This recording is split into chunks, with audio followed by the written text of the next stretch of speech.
Hello friends, welcome to unique study. आज हम लोग इस वीडियो में पढ़ने जा रहे हैं क्लास 5 ग्रामर का एक और topic, the noun kinds of nouns, fully explained in Hindi.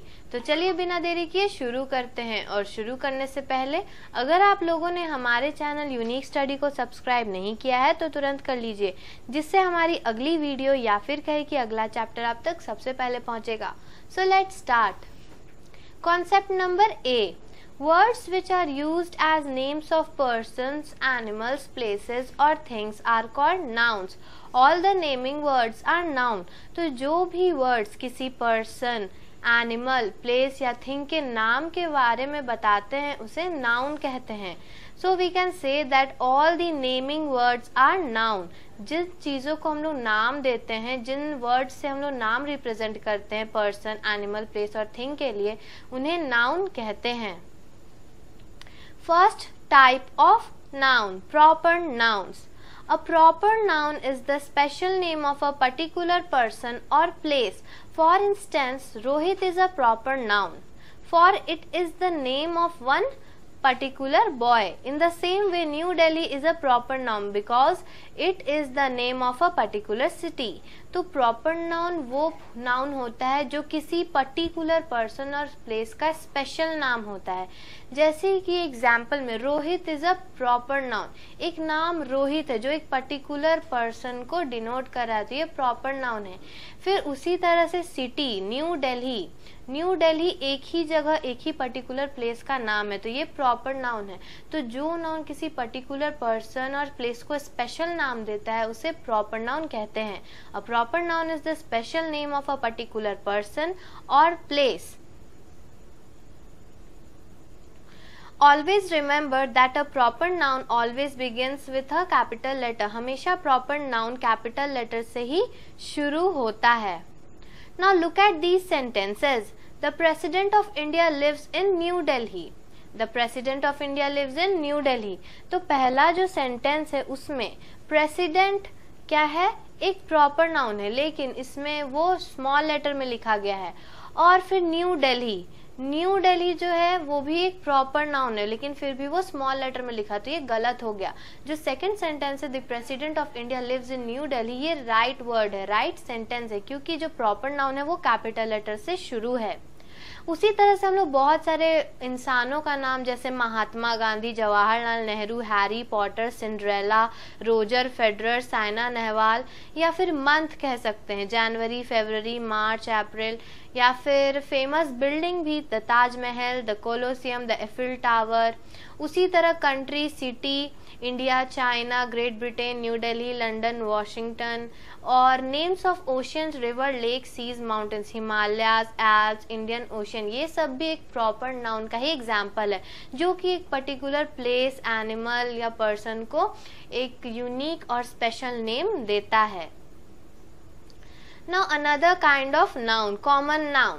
The name boy can be given to every boy, to Afzal, Ashok, Rama, John, etc. It does not point out any particular boy. It is a name common to all boys. It is therefore called a common noun.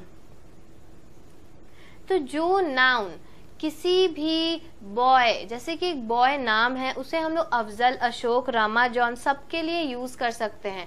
तो जो noun सब common हो, कोई particular या फिर proper ना हो, सिर्फ वो कॉमन है कि अफजल में भी, अशोक में भी, रमा में भी, जॉन में भी उसे बोला जा सकता है, क्योंकि अफजल भी बॉय है, अशोक भी बॉय है, रमा भी बॉय है, जॉन भी बॉय है।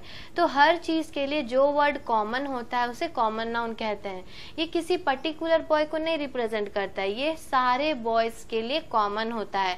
यहाँ पे मान लीजिए अफजल, अशोक, रमा, जॉन चारों खड़ा है, चारों को हम लोग बॉयज ही बोलेंगे, तो ये कॉमन हो जाएगा क्योंकि चारों के लिए बॉय वर्ड यूज हो रहा है।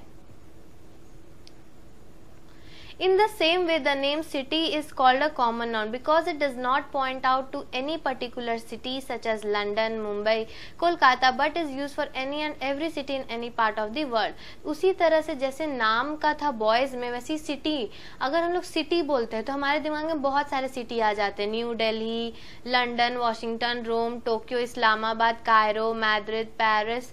फिर मुंबई, लंदन, कोलकाता, बहुत सारे सिटी के नाम आते हैं।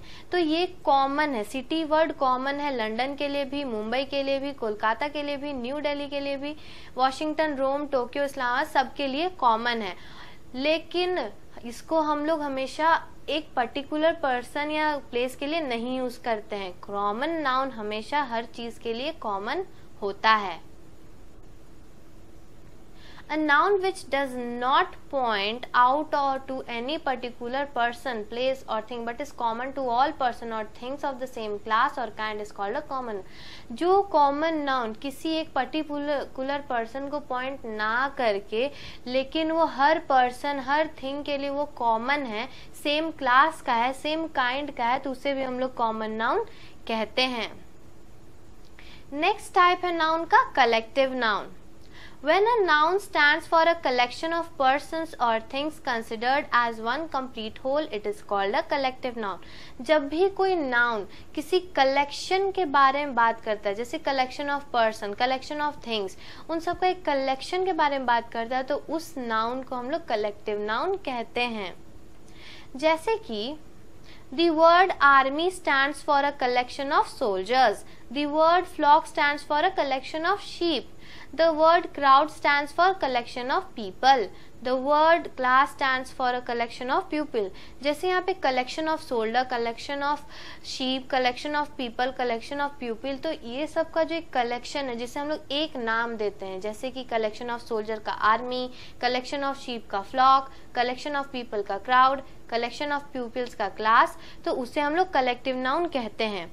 जब हम लोग किसी एक सिंगल यूनिट के भी बारे में रेफर करते हैं तब कलेक्टिव नाउन एक सिंगुलर वर्ब फॉर्म कर लेता है। जैसे कि our family likes to eat dinner together, तो यहाँ पे हम लोग आवर फैमिली जो बोल रहे हैं इंडिविजुअल्स को नहीं बोल रहे कि मॉम, डैड, डॉटर, सन नहीं बोल रहे, हम लोग फैमिली बोल रहे, तो ये भी एक कलेक्शन है। When referring to a collection of individual, collective nouns take a plural verb.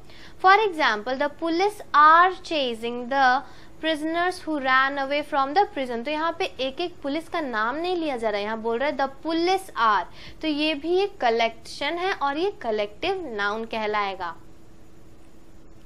Next type है material noun. A noun which stands for the matter or substance of which things are made is called a material noun। For example, iron, wood, silver, gold and cotton are the names of material from which things can be made। तो material noun वो noun होता है जो किसी matter और substance को represent करता है जिससे कोई चीज बनता है, उसे material noun कहते हैं। जैसे कि iron, हम लोग बोल सकते हैं iron is a useful metal, तो iron से metal बना। फिर बोल सकते हैं silver, gold, ornaments are made of silver and gold, तो ये सिल्वर और गोल्ड से क्या बना, ऑर्नामेंट्स। फिर है वुड, वुड मतलब the table is made of would, तो वुड से क्या बना, टेबल। उसी तरह से cotton is grown in India, तो कॉटन कहाँ उगाया जाता है, इंडिया में। तो जिन जिन मैटर्स से कुछ सामान बनता है, कुछ थिंग्स बनते हैं, उसे मटेरियल नाउन कहते हैं। Next and almost the last type of noun is abstract noun। Things which you can only feel and ideas that you can touch but only express are called abstract noun। जो चीजें जिसे आप बस feel कर सकते हैं और वैसे आइडिया जिसे आप छू नहीं सकते, बस एक्सप्रेस कर सकते हैं, उसे एब्स्ट्रैक्ट नाउन कहते हैं। जिन चीज़ों को बस हम लोग फील कर सकते हैं, महसूस कर सकते हैं, जिन आइडियाज़ को बस हम लोग एक्सप्रेस कर सकते हैं, बता सकते हैं, टच नहीं कर सकते, उसे हम लोग एब्स्ट्रैक्ट नाउन कहते हैं। For example, beauty, truth, anger, danger, hatred, jealousy are only felt, you can not touch them. हम लोग beauty, truth, anger, danger, hatred, jealousy को बस फील कर सकते हैं, एक्सप्रेस कर सकते हैं, हम लोग उसे छू नहीं सकते। तो जिन चीज़ों को नहीं छुआ जाता है, बस महसूस किया जाता है, उसे एब्स्ट्रैक्ट नाउन कहते हैं। Note, proper nouns, common nouns, collective nouns and material nouns are called concrete noun because you can see, hear, touch, taste the things। जो हम लोगों ने पढ़ा proper noun, common noun, collective noun और material noun, इसे collectively हम लोग concrete nouns कहते हैं। क्यों कॉन्क्रीट नाउन्स इन्हें इसलिए कहा जाता है क्योंकि इन सब नाउन्स को हम लोग देख सकते हैं, सुन सकते हैं, छू सकते हैं, टेस्ट कर सकते हैं। हम लोग प्रॉपर नाउन में महात्मा गांधी को देख सकते हैं, कॉमन नाउन में बॉयज को देख सकते हैं, कलेक्टिव नाउन में कलेक्शन ऑफ सोल्जर्स को देख सकते हैं यानी कि आर्मी को, मटेरियल नाउन में आयरन को देख सकते हैं। लेकिन इन सब में से एक एब्स्ट्रैक्ट नाउन है जिसे कॉन्क्रीट नाउन हम लोग नहीं कहते, क्योंकि वो सब ना देखा जाता है, ना सुना जाता है, ना छुआ जाता है, ना ही टेस्ट किया जाता है, बस महसूस किया जाता है यानी कि फील किया जाता है। Hope you understand this chapter very easily. If you want the explanation and answer of the next chapter, please subscribe our channel. और अगर आप इसी तरह दूसरे चैप्टर्स का भी पूरा एक्सप्लेनेशन हिंदी में चाहते हैं तो तुरंत हमारे चैनल को सब्सक्राइब कर लें और बेल आइकन दबाना ना भूलें। और अगर आपको इस चैप्टर से कोई भी डाउट है तो आप हमें कमेंट करके बता सकते हैं, जिससे हम आपके लिए सही जवाब आंसर कर सकेंगे। Thanks for watching, and if you like this video, don't forget to like, subscribe and share. Thank you. Subscribe please.